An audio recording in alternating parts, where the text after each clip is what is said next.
Et quelle tournure peuvent prendre les événements? Une intervention de la CEDEAO est-elle encore vraiment possible? Eh bien, nous allons tenter d'analyser tout cela avec Niagale Bagayoko, présidente du Centre de recherche African Security Sector Network. Bonsoir. Bonsoir. Bienvenue au Journal Afrique. Alors, depuis hier, on voit que la situation semble évoluer. Un peu à peu, on a vu les images de ces émissaires religieux venus du Nigeria. Les putschistes au pouvoir au Niger se disent prêts, je cite, à explorer la voie de la diplomatie et de la paix pour résoudre la situation. Qu'est-ce qu'on sait aujourd'hui de la façon dont s'est passée cette rencontre ? Alors, on sait essentiellement ce qui a été communiqué par la délégation elle-même à l'issue de ces discussions qui ont pu être menées.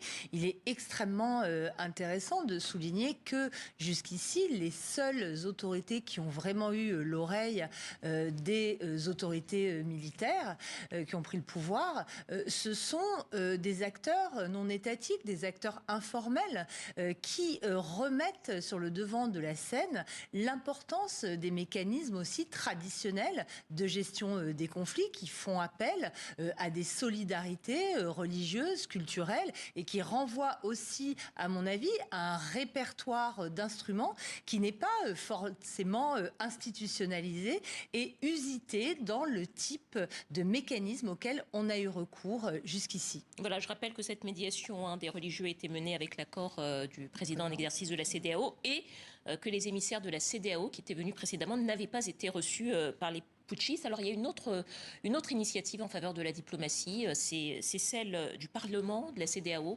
qui s'est réuni hier. Alors c'est un organe consultatif qui est constitué d'hommes politiques des différents pays membres de la CEDEAO et beaucoup sont opposés à une intervention.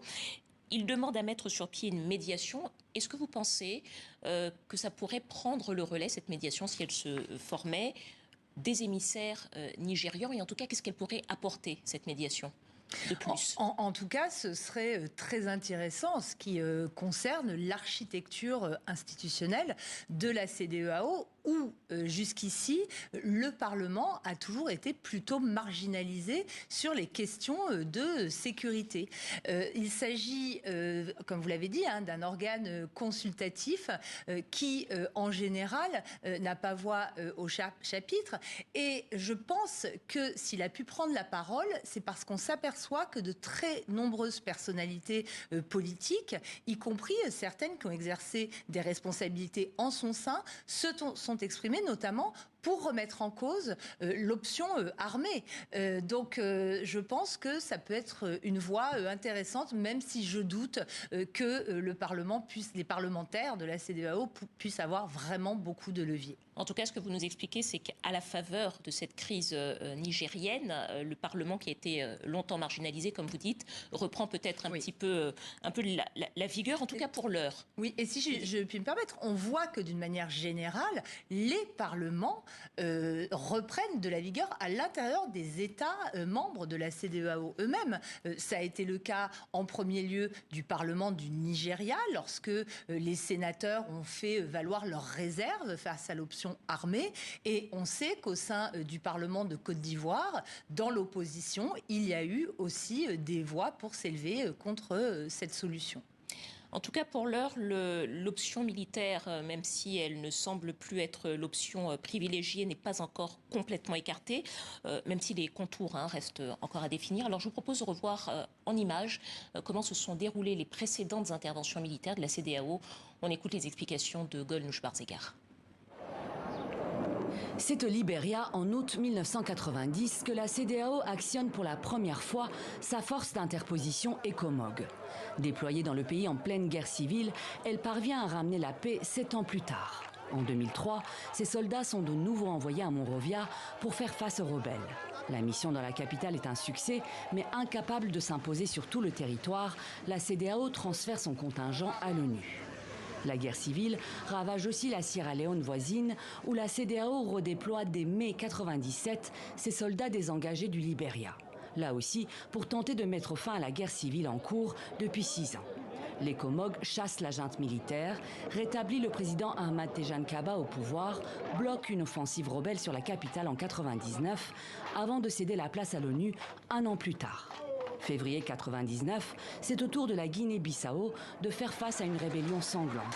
600 soldats de l'ECOMOG tentent d'y ramener la paix, mais la force échoue. Les violences reprennent, les rebelles reviennent au pouvoir. La CEDEAO y intervient encore en 2012, pendant 8 ans, après un nouveau coup d'État, puis en 2022, après une autre tentative de putsch. Lorsque la guerre civile embrase la Côte d'Ivoire et scinde le pays en deux, la CEDEAO y dépêche 1300 hommes en avril 2013, tout en appelant l'ONU à agir.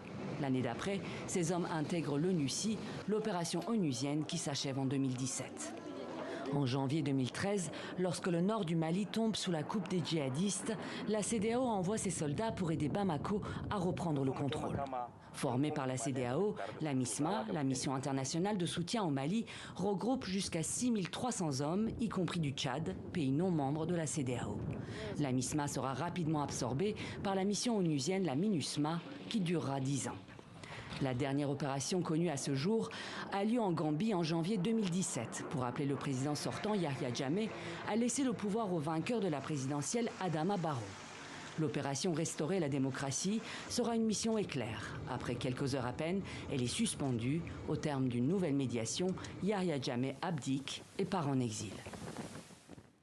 Niagalé, si jamais il devait y avoir une intervention au Niger, alors on a répété sur ce plateau, ici même, que ça ferait courir un risque à la vie du président Bazoum. Franchement, est-ce que la voie de la négociation, de la négociation n'est pas celle qui s'impose, quoi? Est-ce qu'une intervention est vraiment possible encore aujourd'hui? Est-ce que ça vous paraît crédible? Mais moi, il me semble que ces deux options, à savoir d'un côté la négociation et de l'autre la menace brandie de l'intervention militaire, sont indissociables l'une de l'autre. Je suis assez convaincue que le fait d'avoir la perspective d'affronter des éléments armés en grand nombre ou de faire l'objet d'une opération coup de poing qui, en l'occurrence, pourrait aussi faire de nombreuses victimes parmi ceux qui assurent actuellement la sécurité de la junte au pouvoir, pèse aussi dans leur décision de revenir à davantage de négociations aujourd'hui. Pardon, je vous arrête, mais quelles seraient les options possibles? Ça veut dire, il pourrait y avoir quoi comme option? On essaie d'exfiltrer le président Bazoum, puis on fait une opération militaire, ou alors on fait une opération militaire pour sortir le président Bazoum? Quels seraient les scénarios, les différents scénarios? Alors, très modestement, puisque je ne suis pas militaire, ni chef d'état-major, mais observatrice, voilà. Malgré tout. Voilà, exactement. Non, il me semble qu'il y a, bien entendu, tout d'abord, la perspective d'une opération chirurgicale qui viserait, en effet, à exfiltrer le président, mais qu'elle doit effectivement ensuite se poursuivre parce qu'il paraît très difficile de laisser le pays en l'état. Donc c'est ça, au-delà de cette option de l'exfiltration, qui paraît assez compliquée à mettre en place. Parce que n'oublions pas que aujourd'hui, en tout cas jusqu'au 26 juillet, certains militaires de la CEDEAO combattent aux côtés de l'armée nigérienne, comme c'est le cas notamment des soldats du Nigeria, du côté du bassin du lac Tchad, dans le cadre de cette force multinationale mixte. Donc ce seraient des frères d'armes, finalement, qui pourraient être appelés à s'affronter. Donc c'est un scénario, à mon avis, que beaucoup veulent éviter, d'où l'option privilégiée, quand même, malgré tout, de la négociation qui semble s'imposer. En tout cas, dans l'arsenal des réponses de la CEDEAO, il y a évidemment les sanctions économiques qui sont déjà en cours. Les frontières ont été fermées avec les pays limitrophes et depuis plusieurs jours, une centaine de camions sont bloqués à la frontière avec le Bénin. On va regarder les images. Elles sont commentées par Lola Colomba. Une file interminable de plus d'une centaine de camions béninois à l'arrêt depuis plus d'une semaine devant le poste de contrôle de Malanville aux portes du Niger. Les autorités béninoises ont fermé la frontière pour respecter les sanctions prises par la CEDEAO contre le coup d'État. Les chauffeurs partis en tournée sont depuis bloqués et exaspérés. On a laissé nos familles pour pouvoir aller avoir quelque chose à manger pour nourrir nos familles. On ne sait pas ce qui se passe. Nous sommes bloqués là. Pour prendre leur mal en patience, les conducteurs ont installé des tentes et cuisinent dans ces réchauds de fortune. Mais leurs marchandises commencent déjà à s'abîmer.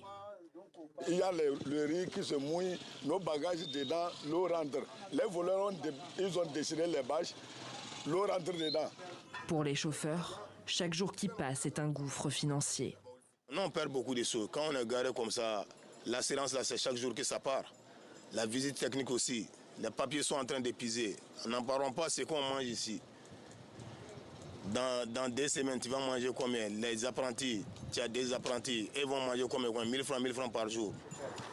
À l'intérieur du pays, le blocus de la CEDEAO entraîne les premières hausses de prix. Depuis la semaine dernière, sur les marchés de Niamey, le sac de 25 kg de riz aurait déjà augmenté de 12%. Niagalé, on a beaucoup parlé des risques pour le Niger, s'il y avait une intervention, les sanctions économiques également. On sait aussi que la CEDEAO est sous le feu des critiques de la jeunesse, des rues africaines. S'il y a intervention, est-ce qu'on ne lui reprochera pas est-ce que ce ne sera pas une décision? Comment est-ce qu'elle pourra tenir cette décision impopulaire? S'il n'y a pas d'intervention, comment elle pourra ne pas se décrédibiliser? On a un peu le sentiment, alors c'est pas tout à fait une question, mais on a un peu le sentiment finalement que le Niger est un piège pour la CEDEAO. Politique. Aujourd'hui, en effet, la CEDEAO se trouve un peu face à une impasse, mais il me semble que sa façon de brandir l'usage de la force vise précisément à regagner de la crédibilité face à certaines critiques qui lui ont été adressées, notamment dans le cadre de son absence d'interventionnisme dans la crise sahélienne pour lutter contre le terrorisme. Donc c'est peut-être aujourd'hui une façon de démontrer qu'elle a des capacités militaires, qu'elle a de manière indéniable, puisque ses États membres se sont dotés de nombreux moyens au cours des 10 années écoulées, mais qu'elle est capable aussi de les mobiliser. Beaucoup parlent ou envisagent, en tout cas suggèrent peut-être des réformes dans la CEDEAO qui est critiquée, on l'a vu. En tout début de cette interview, on parlait de l'initiative des parlementaires de la CEDEAO qui demandent à mettre sur pied une médiation. Est-ce qu'à la faveur de cette crise, au fond, la CEDEAO pourrait se renouveler ? Moi, je pense que plus que se renouveler et se réformer, il faudrait tout d'abord qu'elle applique ses propres textes. Une des raisons aussi de sa perte de crédibilité est le fait qu'elle n'a pas appliqué un certain nombre de dispositions, notamment celle sur les changements inconstitutionnels de régime, qui est inscrite dans le protocole additionnel de 2001 sur la démocratie et la bonne gouvernance, notamment lorsqu'elle n'a pas condamné et qu'elle n'a pas pris de sanctions contre un certain nombre d'États membres qui ont fait des modifications pour prolonger l'exercice du pouvoir de leurs dirigeants. Il y a aujourd'hui un enjeu, je pense que l'ensemble des textes sont relativement bien conçus et que démontrer que les chefs d'État sont déterminés à les appliquer, c'est aujourd'hui le vrai défi de la CEDEAO. Niagalé Bagayoko, présidente du Centre de recherche African Security Sector Network, merci à vous. Et c'est donc ce qu'on pouvait dire sur le Niger ce soir. Toutes les informations actualisées et en direct sur la situation dans ce pays sont à retrouver sur notre site internet www.tele5monde.com.